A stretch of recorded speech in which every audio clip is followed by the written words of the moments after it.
Kembali di Apa Kabar Indonesia Malam di segmen yang terakhir ini saya mau kasih pertanyaan simpel tapi agak menukik ini. Pak Nursirwan, kalau sekarang belum dikonfirmasi, sudah ada belum kontak-kontak Pak Nursirwan sekedar untuk ngobrol gitu. Kali-kali aja disampaikan ke Presiden buat masukin jatah menteri untuk partainya. Ya, itu hal yang tidak istimewa. Wajar saja kalau Pak Jokowi ada komunikasi karena beliau kader PDI Perjuangan. Dan tentu bahwa pertimbangan-pertimbangan seperti yang kami sampaikan tetap menjadi acuan tentang penguasaan masalah, tentang kemampuan untuk mengendalikan, mengimplementasikan program, dan juga tentu pada akhirnya semua ini kembali kepada kinerja siapa saja yang akan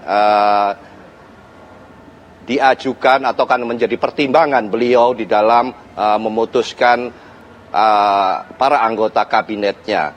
Dan ini merupakan saat-saat yang menentukan karena bagaimanapun waktu yang tidak terlalu panjang. Karena tersisa dari 4 tahun ini tentu konsentrasinya adalah sekitar 2-3 tahun untuk memasuki akhir masa jabatan kepresidenan.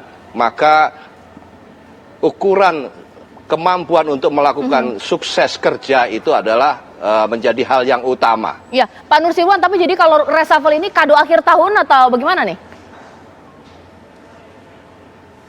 Wah, kalau menanyakan waktunya tentunya tidak tepat kalau saya menyampaikan. Itu yang paling tahu ya Pak Jokowi selaku presiden untuk kapan saja ya itu hak beliau. Ya, Mas Owi. Nah, kalaulah sekarang momentumnya ini agak ngeri-ngeri sedep lah ibaratnya itu. Berarti P3 kalau pertemuannya seminggu sekali dengan PDIP, dengan presiden sekarang jadi 3 kali sehari atau bagaimana ini?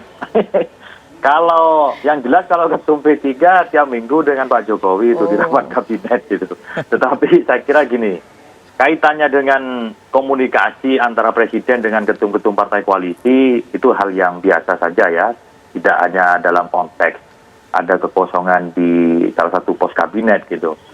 Cuman saya ingin menggarisbawahi berdasarkan kebiasaan di Pak Jokowi, biasanya kalau ada kekosongan seperti ini, beliau tidak berlama-lama untuk segera mengisi kekosongan. Karena kalau berlama-lama semakin menjadi kabur, semakin menjadi bola liar.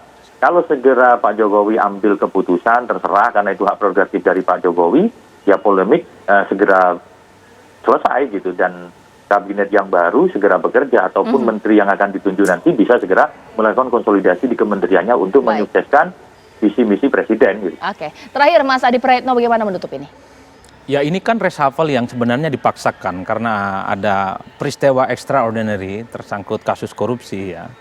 Justru ini yang sebenarnya akan menjadi momentum ditunggu oleh publik bahwa kemarahan presiden yang 4 kali sering dilakukan, mengeluh menterinya ini underperform, ini adalah momentum di saat yang tepat untuk melakukan reshuffle yang sesungguhnya. Kado akhir tahun atau kado awal tahun nanti di 2021. Yang kedua yang paling penting sebenarnya, posisi kekosongan Kementerian KKP saat ini tentu membuat banyak partai politik yang ada di lingkungan pemerintah saat ini bergerak dinamis. Karena hakikat politik itu adalah memanfaatkan sekecil apapun celah untuk mendapatkan keuntungan yang seluas-luasnya. Bohong kalau nggak mau menteri, Cak. Betul. Kita ya tahulah bahwa yang menentukan nanti reshuffle kabinet pasti presiden. Tapi selagi wait and see, publik harus membaca gejala. Karena apa yang saat ini tertampilkan di publik ini juga jangan-jangan menjadi sebuah gejala-gejala bahwa ke arah itulah nanti reshuffle kabinet akan terjadi. Saya Cicani, saya menutup. Selamat malam, sampai jumpa.